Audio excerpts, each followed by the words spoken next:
Erzan Lorraine, j'ai 19 ans, je viens de la Meurthe-et-Moselle, je suis apprenti GAEC de la froterie. Nicolas Adrien, j'ai 18 ans, je suis apprenti à la MFR de Bugnéville depuis 2 ans maintenant et j'y suis depuis 4 ans. Je suis arrivé à la MFR donc, en 3e, pour une 3e professionnelle.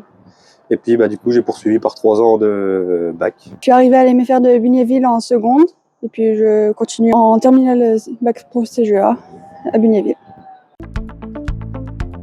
On est donc en bac pro CGEA, donc conduite et gestion dans l'entreprise agricole. Donc c'est une formation par alternance, par apprentissage ou par stage, 50% de matière générale, 50% de matière technique. En gros, quand on est en stage, c'est 50% du temps à l'école, 50% du temps en stage. Quand on est apprenti, forcément c'est plus, parce que les vacances, on y est. L'agronomie, zoo, la compta et la biotechnique pour les matières techniques. Puis après, on a les matières générales comme maths, français, anglais. Moi, c'est la zoo pour mon futur métier. Moi, c'est un peu comme tout le monde, c'est tout ce qui est matière professionnelle, quoi.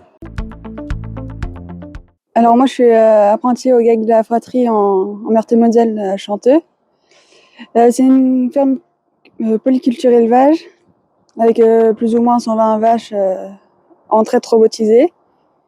Et puis ils ont 269 SAU. Je suis donc apprenti depuis 2 ans à l'ORL de la Cascade, à Aix. Donc c'est une ferme qui compte 2 associés, il y a 140 hectares de SAU, une cinquantaine de vaches à la traite. Le principal point fort, je pense, c'est quand même l'alternance. Parce qu'on est quand même dans un milieu où on n'aime pas trop être à l'école non plus, donc on sera assis sur une chaise à 24, je pense pas que ça le ferait, quoi. Après, il y a d'autres avantages, hein. On fait des visites à droite à gauche, même quand on est à l'école. On préfère être sur le terrain pour mieux avoir les compétences qu'il faut pour l'obtention du bac, avec les formateurs qui nous aident aussi pour la théorie, pour exercer sur la pratique.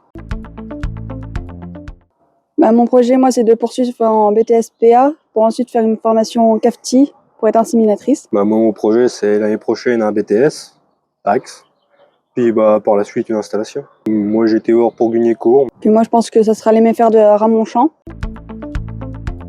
Il n'a pas hésité parce que, par exemple, à l'MFR de Bugnéville, ils sont très bien accompagnés avec les formateurs qui les aident à s'orienter vers les choix qu'ils veulent faire ou même leur projet pro par la suite. Faut pas hésiter. Après, comme je disais, on n'est pas tout le temps à l'école, donc c'est pas si compliqué que ça au final, quoi.